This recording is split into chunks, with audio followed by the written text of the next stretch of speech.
And good afternoon, and welcome to Get Schooled on Education. I'm Paul White, and Jan Hermson is our studio engineer. Hello, Jan. Hello, welcome everybody. We've got a great show for you today. It just makes me want to talk twice as fast because I want you to hear everything we've got to share. We're coming to you live on the LaRue Press Network on Rumble. If you miss our show live, you can catch it recorded. The way to find it, go to LaRue Press Network. That's LERUE, LaRue Press Network, Rumble. And when you get there, you'll see a search bar and just type in Get Schooled or Paul White or both, and it should pop right up there. We'd love to hear from you during the show with questions, texts.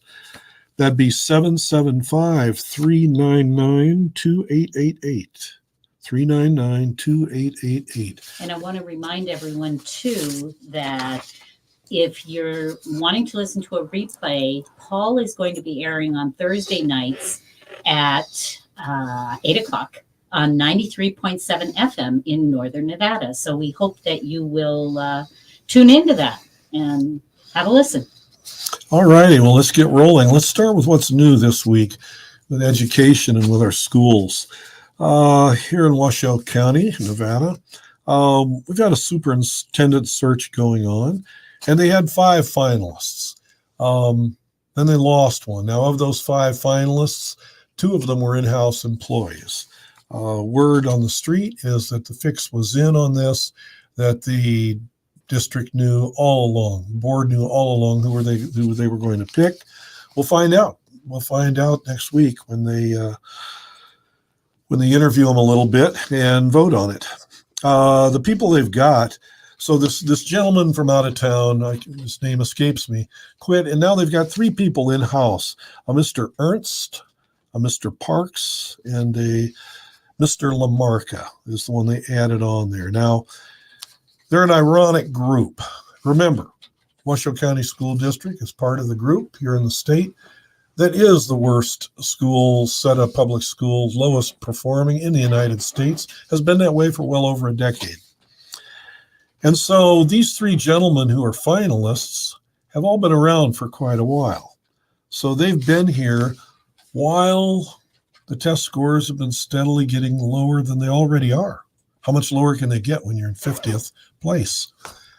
And the behavior has steadily gotten worse and more violent. Most recently, there was a code red just yesterday at one of our high schools. Code red indicates there's imminent danger for loss of life. And this is, when did you see this in the newspaper today? You didn't. When did the school report it? They don't. They just hide it. So now these three fellows who are up to be considered for the superintendency, and if you're a betting person, bet on the 3 of them because one of them's going to get it. The out-of-towners are pretty much wasting their time. So Mr. Ernst's previous work has been Chief Officer of Continuous Progress. Well, there's been no progress, period, let alone continuous.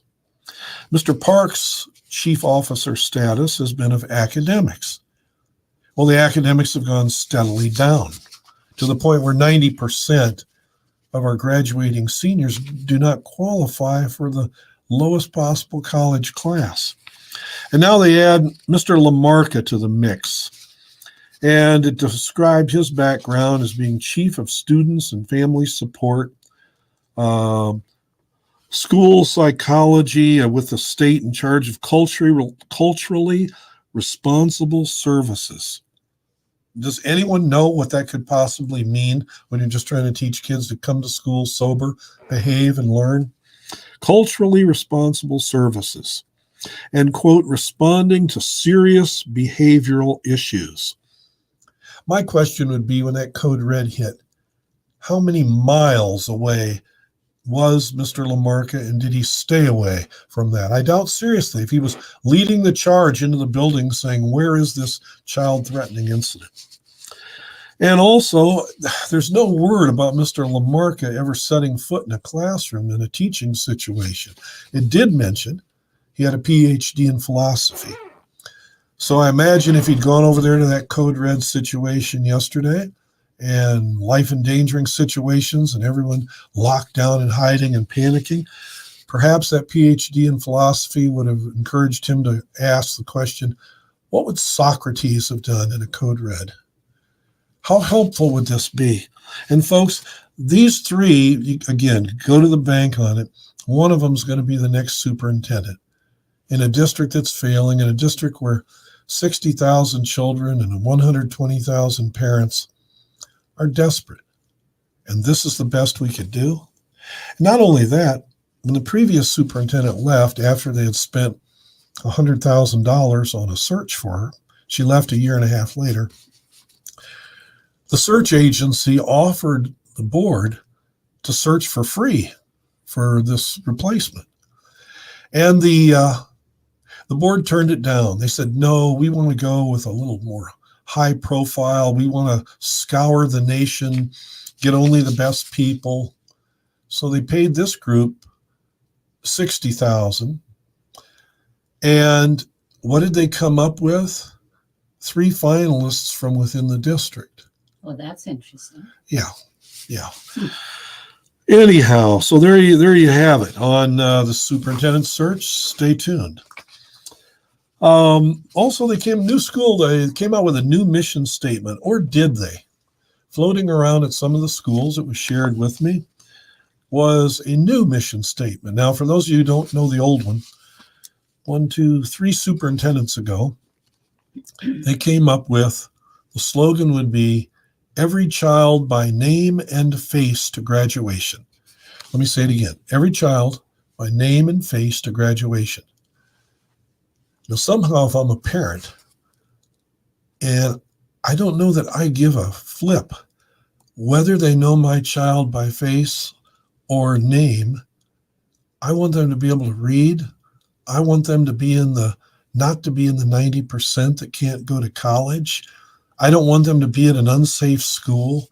So every child by name and face. So it was absolute baloney nonsense, just like the superintendent who brought it in. Then the one following her, 2 after her, decided to put her own brand on this, and she said, every child by name, face, and need to graduation. Well, that's great. So you could say to the parent when you handed them the diploma, they don't read, but we do know that they need it. They can't do any math, but we do know that they need it. So we fulfilled ours. Well, now, based on this yesterday, a teacher sent me a photo of these stickers that are going all around. Now, this one, I don't sound much like Darth Vader, but try to imagine Darth Vader reading this. And here's the new slogan, which oddly enough looks very official, and yet superintendent was denying that it's theirs. I don't know who went out and made it up. Every mind, every heart, every day. I don't know. In a school district that's being charged with brainwashing kids about revised curriculum, CRT and DEI, and nonsense about transgender and homosexuality, etc. I don't believe every mind, every heart, every day. Now, they left off the 4th line they're going to add, I'm sure, which says, quote, drink the Kool-Aid. And what they're doing, they're not talking to parents or nothing. It's kind of like saying, we want to control your children. So we'll see how that sells with the community. Meanwhile, still in the news, out in Brush, Colorado, little town out there, I believe a ways out of Colorado Springs. They decided they're going to ban cell phones for the secondary schools. They can't bring them to school. They're just too much trouble. And of course, town's going crazy. This is a perfect example of the wrong way that schools try to solve simple problems. If the children are using cell phones in a way that's disruptive in the class, it's not about cell phones. It's about disrupting the learning of everybody there. It wouldn't matter if they were tapping a pencil or clicking their heels on the legs of their chair. And what you tell them is 1, 2, and out the door. 1 time, please don't do that. You're disrupting things. 2nd time, please don't do that. 3rd time, you're done today. Go down to the office. Mom's going to come pick you up. We need a conference, and you got to get this under control, or we're going to have to put you on home study. Just real simple. You don't have to run out and look for super high-tech, message-resistant pouches to put thousands of cell phones every hour in. And then the students, of course, will say that they didn't get theirs, or somebody stole it, or theirs wasn't broken when they gave it to you. And you'll have to hire an entire administrator and department to handle cell phones. When it's just about simple, you need compliance. Kids need respect for reasonable authority, and telling them not to disrupt the class, it's reasonable. So enforce it. Brush, Colorado, and everywhere else in the nation that's trying to make a huge deal out of this. And then finally, the last one, we've got something called Grading for Equity is coming out. Now, there's a fella called Joe Feldman, who's one of many out there. He happened to get, it escapes me. He was in a national publication. It's catching on. And what it is, he says that just since schools are so, well, since Black, to a lesser degree, Latino students score much lower than white or Asian students, obviously, it doesn't take any thinking at all. The schools are just systemically racist. Well, obviously, old Joe never turned a school around, because otherwise he'd know that, no, the fact that any school you want to find will have outstanding Latino students and outstanding Black ones, and not a whole lot of them. But what it proves is it's not systemic. It's individual, based on the parenting. But instead, Joe's saying, well, let's do this. Let's make it where we're going to do equity grading, because the system is racist. And so every student's going to have at the very least a 50%, a passing grade. So 50% in today's world is a passing grade. It was 60 or 65. But you pass. If you don't come, you don't do anything. This isn't, what do we call it? Not restorative discipline, but the other one on the curriculum where you can make it up the last 2 days of the semester. This is just don't come ever, don't do anything ever. Not only that, under this grading for equity, your behavior is not taken into account for your grade. So the student can curse the teacher every day, could assault the teacher every day, could disrupt the class, could do anything. But yet, if he passes his spelling test, or he does remember how to, that the capital of Nebraska is Lincoln, then he gets a A or B or whatever, and we say, oh, aren't you doing well? You know, it was Aristotle, I believe, he said, educating the mind without educating the heart is not education at all. And we've gotten to the point with our schools where, because they can't control those 4 major issues we keep bringing up on our shows that are destroying our schools, the kids are overwhelmingly not coming to school. They're not coming clean and sober. They're not respectful and nonviolent, because they're disrespectful and violent. And as a result, they're failing everything.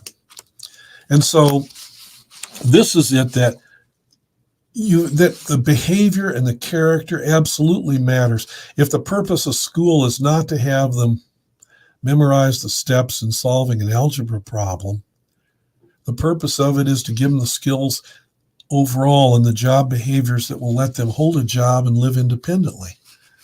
And under Joe Feldman's grading equity, no, you wouldn't get that. It doesn't matter how they act, whether they show up, what they do. Now, here's the good news. About 17 major cities and a handful of states have said, hey, why not? We're practically as bad as Nevada. We're a skosh above Nevada, but not by much. And so 3 major cities, you've got LA, Boston, and Portland, just to name 3, are going along with this grading for equity. So the kids are going to be going crazy. People are going to be getting hurt. Teachers are going to be running for the exits. Drugs are going to be rampant. But we're going to give that kid that meaningless A or B on his classes. And of course, it's interesting. Could Portland or LA be any worse?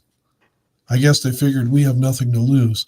Boston has still got some nice places to go see, but their public school system is supposed to be on fire, and this is just going to be like throwing gasoline on it.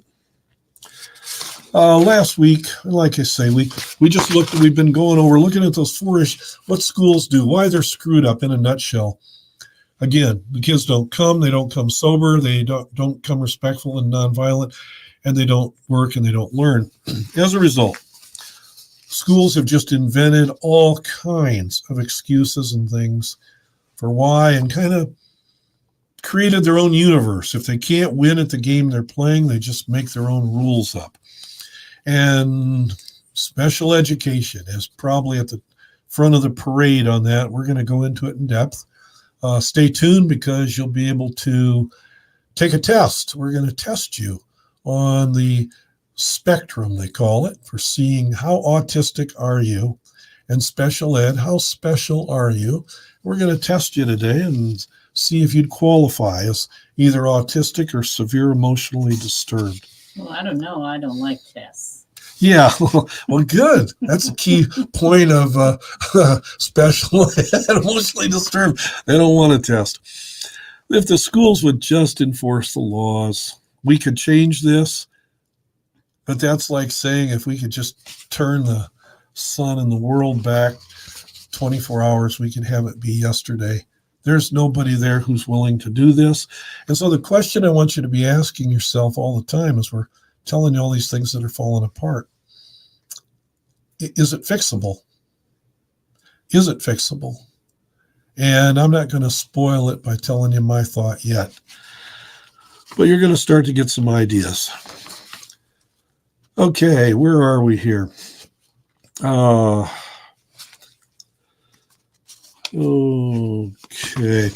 And again, so remember we brought that quote back from the best principal I ever had, saying that the purpose of schools is to educate children, not to employ adults, but they've kind of lost sight of that. So we've got, let's see, we want to touch back on what we mentioned with the parents and the role that parenting plays is so huge, and yet the schools are just going out of their way to not make the parent have to be accountable for everything. 2 free meals a day for the kids, in some cases 3. Free preschool before the day starts, and free after school where they can come in there. The parents, this idea that you need the free lunches because they can't afford them, just not so. Not so. I've never met one parent that could, not with 27 food banks just in our town here. Let's see here. We talked about parent education classes last week. The idea being if every time a child was suspended, if you simply told the parent, well, we'll see you this Saturday from 10 to 3, parent education, no parent wants to do that with their Saturdays. There would be change, and there would be change quickly. Okay, something to watch for with children, with what they're willing to offer you, all these services. And, you know, they say there's no free lunch. Well, boy, is that true with schools. Here's something you might not have heard of. Now, you've heard of Head Start. Head Start, I kind of know firsthand. Back just within the first couple years or so, I was living back in the Detroit area, and I worked for a while with a friend of mine in a Head Start program there. And I kind of wondered, when the kids were just running crazy, this was decades ago, when the kids were just running crazy, not really being taught anything, I kind of wondered, how is this different from somebody just watching your kid play in the park? How is this supposed to close a huge achievement gap in things? Well, the statistics on any government-sponsored preschool, and a lot of times parents think, oh, yeah, I've got to get my kid into that preschool. That'll help them. No, facts are tough things. You can accept them or you can deny them, but they don't go away. And the facts on preschool, especially government run, is that give it 1 year after they come out of preschool and go through kindergarten, get into first, maybe even second grade, any possible benefit from it's totally disappeared. Because you don't come in for a couple hours, 3 hours a day with a child and overcome a totally dysfunctional home. It doesn't happen. And so this idea of the government where they just pat themselves on the back, and just like Washoe County, and we want to offer preschool to close the gap. It doesn't close the gap. It just puts us more and more feeding off the government's, out of the government's trough. Is there a possible thing, the preschool?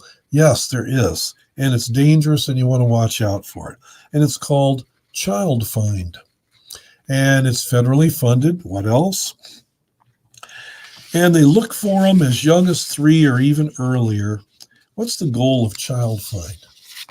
Well, it's kind of like goes back to the Christmas story of King Herod and baby Jesus. And you remember when the 3 wise men were coming looking for where Jesus was going to be born. They came across King Herod, who wanted to kill him, of course. And Herod didn't let on. He said, "Oh, when you find baby Jesus, come tell me so I can be good to him too and celebrate it." Well, it wasn't that way. Well, Child Find is King Herod, and your children are like little baby Jesus.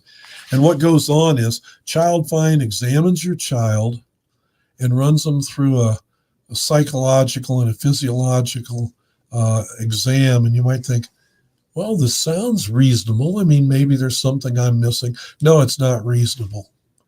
What they're looking for is an excuse, and this is where special ed's going to come in. The schools have not been able to do their job. Remember, show up, sober, respectful work. They haven't been able to do that. So they're making a big deal out of and giving excuses for why not and creating programs that are supposedly going to address it. So, for example, if they can find something, there's a thing called normal disfluency.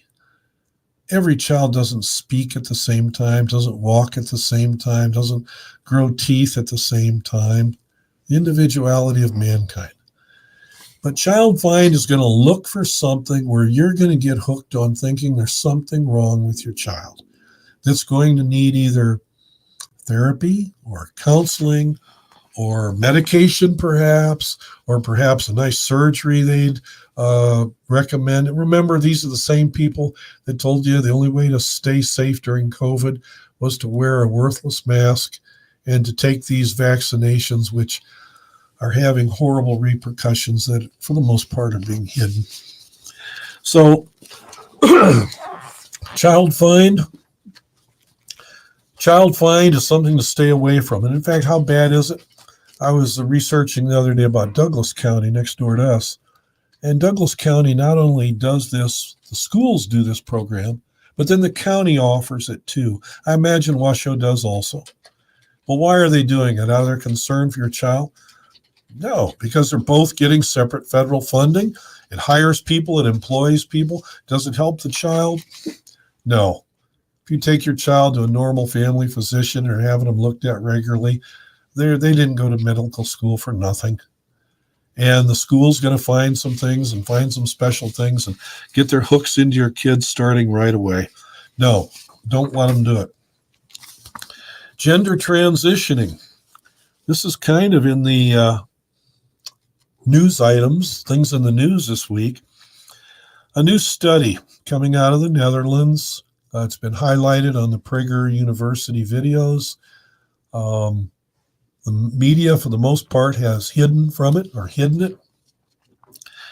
And it's showing that this whole gender dysphoria epidemic, dysphoria being, I don't know who I am. Am I a boy or a girl?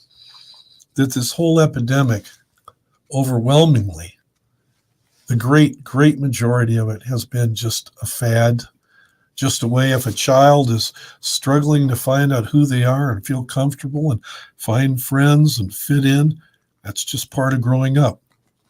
No, that doesn't mean you immediately need to go get butchered and take horrible chemicals and have them do irreversible procedures to you. Well, now this study from the Netherlands shows that there's more, they call it desistance.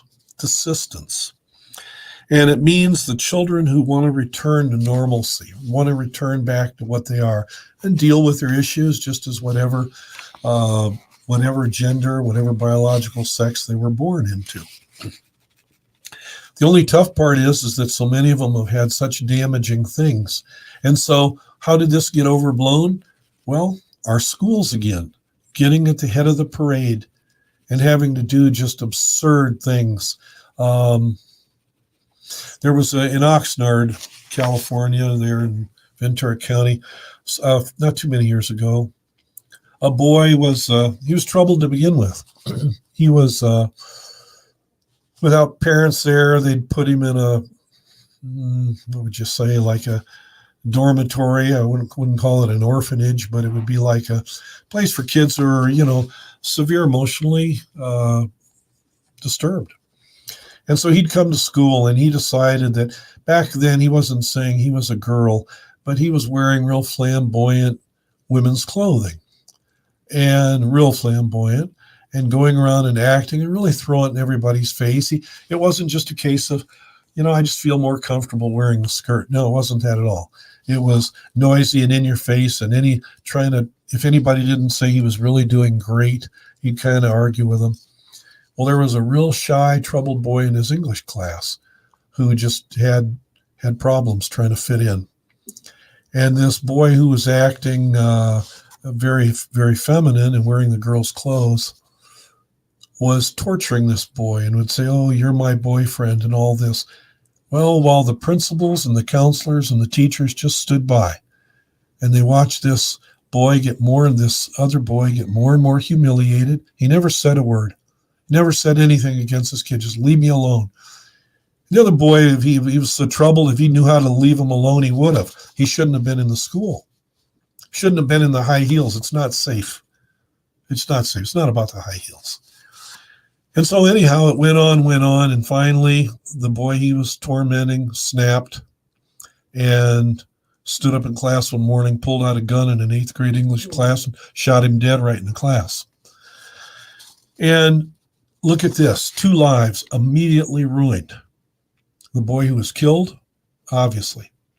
The boy who shot him, I think he was 13 or 14, and he's not scheduled, I don't think, to get out of prison until about 50. Oh, wow. Yeah, so 2 lives down the drain. What could have solved it? Schools just doing their job. Just saying, look, you want to play dress up, that's fine. You don't bother anybody else. You don't torment anybody else. You got to be accountable for yourself. It would have stopped it.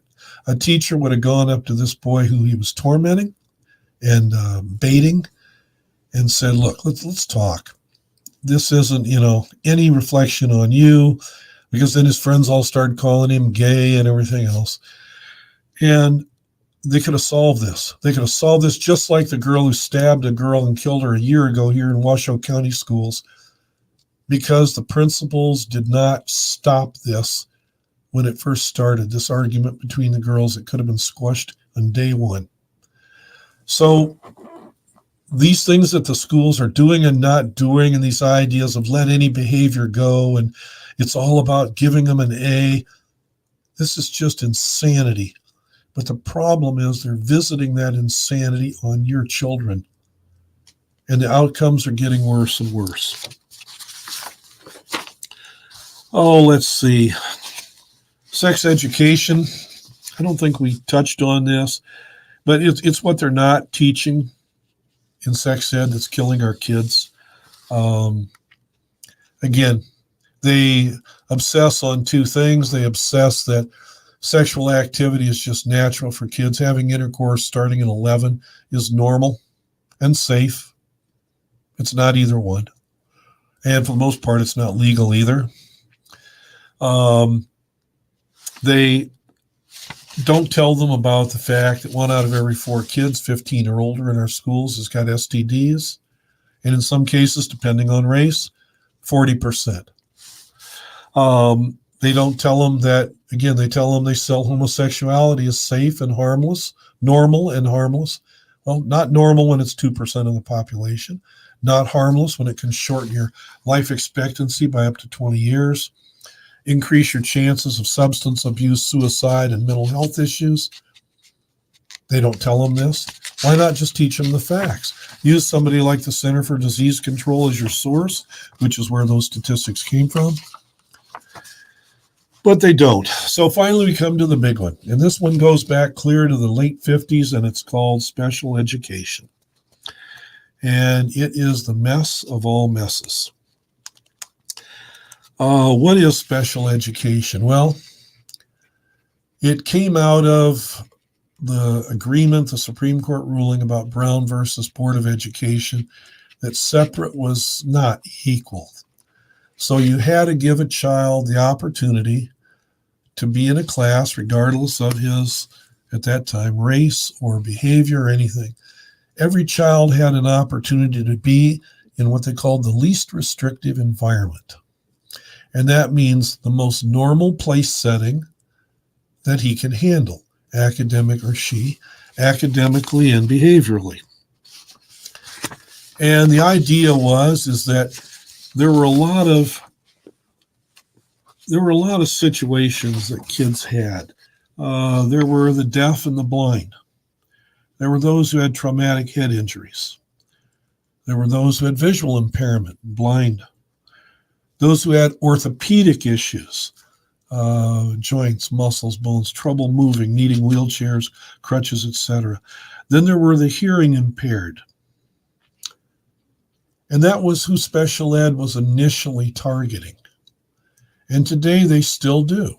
Of all the kids who are referred, is how education refers to it, who are referred and placed in special ed, all those categories I just mentioned to you make up about 5% of all the kids who are in special ed. Now, what are the other 95% of the special ed population in there for? Well, 35% are in there for, quote, learning disabilities. I don't read so fast or so understandingly as I would like to. 35% of them. So they put them in special ed. How about they sit down and get the parents to read with them more at home? Speech or language impaired, 18%. Wow, you mean they're saying that 1 out of every 5 kids in special ed is there because of some speech impediment? No, they can also justify putting kids who English is a second language in there. And again, put them in a special ed program, get them federally funded. Health impairments. Now that's a ambiguous title, and that's where they put ADHD. And you remember ADHD was like the cherry on top of ADD, attention deficit disorder. You don't pay good attention when they're talking about something that's boring you. So instead of telling you to work with it, what did they tell kids? Well, you must have a disability. It's the most subjective diagnosis. There's not one shred of proof, physiological, ever proven for attention deficit disorder, or it's upscale, you got to keep introducing newer products, attention deficit and hyperactivity disorder. That's another 17%. Autism. Boy, there's a word they throw around a lot. Yeah. I've taught autistic kids, ones where you couldn't take your eyes off them for 30 seconds or they'd be doing something to damage themselves or something. A severely autistic child is extremely challenging to deal with. What percentage of them are that highly challenging? In my experience, incredibly few. Let me tell you about one like this. I had a girl in a high school in a South Bay school district.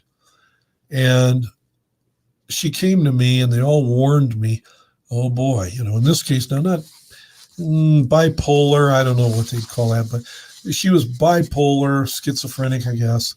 And she just would outbursts of behavior, do what she wanted, yell at you, do anything. And nobody got near her. Well, I observed her for a couple of days when I took over the class. I gave her something to do one morning. She was, physically healthy. And she looked at me and she said, and pardon me, but it's relevant to the story. She said, I'm not going to do this shit. And I looked at her and I said, what? And she repeated it. And I said, well, you're right. You're not going to do that stuff. I said, what you are going to do is go home with your mom and learn to talk a little more respectfully to your teacher. And I'll see you tomorrow. Well, I'm not going home. I don't want to do this. I said, nope, you had your chance. I'll see you tomorrow. So she walked in the door the next day. I gave her an assignment. Doggone if she didn't repeat the same thing. I'm not doing this. I said, well, okay, I guess I made a mistake. You need to go talk to mom a little more today. We'll call her.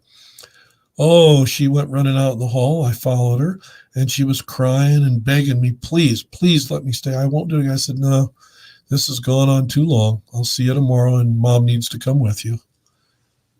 Well, that was a 48-hour period. She came back the next day, and I gave her something. I said, you need to do this. And she said, okay. And she did it. Well, within a few days, she wasn't just okay. She was the best student in my class. And in fact, controlling others. And she remained that way for the years and years that I knew her, got off all medication. Somebody somewhere along the line, when she decided to go off years prior to her path crossing mine, someone had convinced her that she had a incurable condition, rather than saying, yeah, we all get frustrated. We all get angry. We all get impatient. And we have to work at controlling what comes out of our mouth and how we behave. But so special ed has become, if you remember the Eagles song, Hotel California, and it had a line in it, Hotel California, you can check out, but you can never leave. Well, so special ed, the idea was they would come in as they started adding all these categories: emotionally disturbed, developmentally delayed, multiple disabilities, on and on. And they're all right in the same range that I had with this one girl. I don't know anybody that gets out of special ed, and the parents can opt them out anytime. And so what special ed ends up doing is, and listen carefully, they give your child an excuse for failing rather than helping them find a way to succeed. When they give them what's called an IEP in public school, Individualized Education Plan, and the purpose of it is to list what their goals are for learning that year, and then to check at the end of the year and see how they did. Well, like most things the federal government does, in theory, great idea, accountability. In implementation, because no special ed teacher, and in 50 years of teaching, I've come across countless special ed teachers. There's 3 who I'll never forget, and you know who you are, who were outstanding with kids. Every single one of the others should never have been hired to work with children. And so they get them in there, and what do they do with these IEPs? They write them at a level of what the child can do now, or even below. So at the end of the year, when they test to see did they fulfill the goals of the IEP, oh, they sure did. There's no place on the IEP that says, well, they were able to do that coming into special ed. Why haven't they shown any growth? And again, I'm kind of tough to argue with on this one because I've seen so many examples. I took over a charter elementary school as their principal and superintendent some years back. I started the school. And I went to the parent of every child who was in special ed, and I asked them, how do you like it? How's it working for you? Without exception, they did not. The kid felt stigmatized, being pulled out of a class, having to say, oh, the special ed teacher wants to see, etc. Kids don't want to feel special in terms of special ed. They want to just be in there with their friends, feeling real normal and blending in. Not one parent liked it. Well, I told them something I'm not sure that they tell parents real clearly is that a parent whose child could qualify for special ed can opt to be in and then out and then back in and back out and ad infinitum. They're not locked in. And I told this to the parents, and I said, why don't you consider opting out of special ed and stick with me this year? We're going to try a special kind of education that's not going to let anybody fall through the cracks, and we'll see what happens. Well, 100% of the parents agreed to pull their kids out, and they did. And I said, if at any time during the year you feel like they're not getting serviced, let me know and I'll help you opt back in. None of them chose to get back in. The average child who'd been in special ed and shown no growth, and like a typical one was maybe like a third grader who was 3 years below grade level. How on earth can you be 3 years below grade level when you're only in third grade? But they were. 8 months later, we pre-tested and post-tested. 8 months later, every single one of them had averaged 2 years growth in 8 months. They hadn't made 2 years growth in 10 years. And so that was another example. And they just go on. It's special ed is telling you that there's not a way out. Now, you want to know the story of Helen Keller, the ultimate special ed student. Helen Keller would have qualified as being blind and deaf. She was considered dumb, the phrase they used, meaning mute would be they can't make a sound verbally. She could, but because her hearing was so bad, she had no feedback on her voice, couldn't hear in it, so she wouldn't really try. At the time, her teacher, nothing special, just like a little nanny named Annie Sullivan, it's a very famous story, came to work with Helen Keller, and I believe she was somewhere around 8 or 9 years old, and might have been a year or so younger. And she was just impossible. She would yell and scream and throw her food and do everything. Her parents, it was their child. They loved her, but they didn't know what to do. And so Annie Sullivan finally said, you all just need to go take a ride for a couple hours and then come back. And I'll take care of her. And it's called the Battle of the Breakfast Table. And they sat down and she put over some food in front of Helen and said, kind of demonstrate, okay, grab your fork and do this. And Helen grabbed some food and threw it on the floor.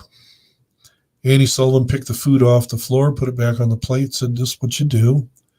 This time Helen Keller threw it in Annie Sullivan's face. Annie Sullivan took some scrambled eggs and threw it in Helen Keller's face. Well, before you knew, the food was all over the floor, over the table. They were wrestling around everywhere. The parents came back and just almost passed out. But Helen was sitting at the table, eating her scrambled eggs with a fork and behaving. Now, how did this turn out?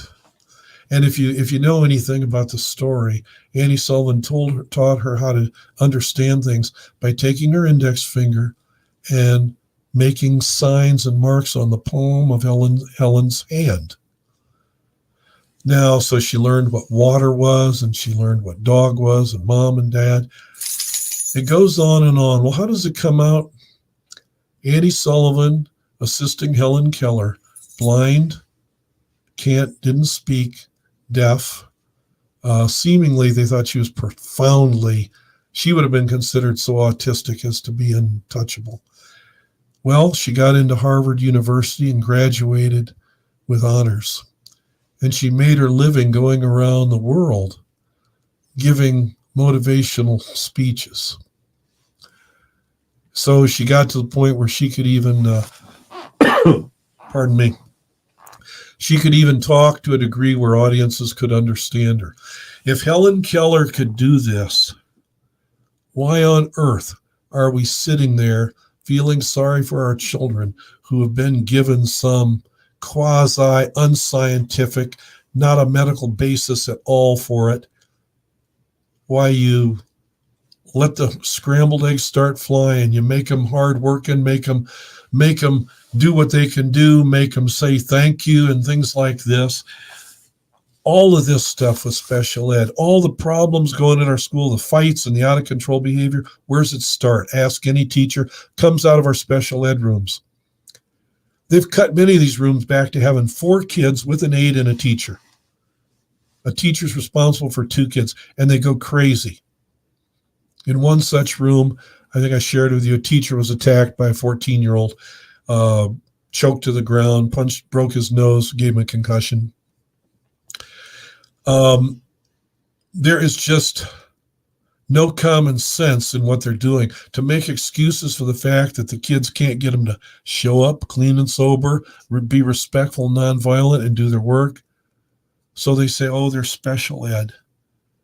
And now, folks, we've gotten to the point where we're qualifying practically 20% of our kids we're closing in on, giving them an excuse for failing rather than a way to succeed. It's just, there's nothing scientific about it. There's nothing helpful about it. There's nothing that's doing anything good. So if you get nothing else out of anything, if you've got to keep them in the schools, get them out of special ed. Whatever they're doing in there, they don't want to be there. They're not learning anything. It's, again, if your child's got these profound disabilities, sight, hearing, mobility, etc., then they can help them and try to mainstream them, they call it, into regular classes, because that's not a behavior issue. But if it's anything to do with it, and here we're running out of time, next week we're going to start with giving you the test to see how we could qualify every single one of you listening. We could qualify every single one of you for severe emotionally disturbed special ed and as autistic. So don't accept the fact that your kid's broken or damaged, or that somehow God didn't pay attention and made a mistake with your child. I assure you, having seen countless examples of kids turning around, he didn't.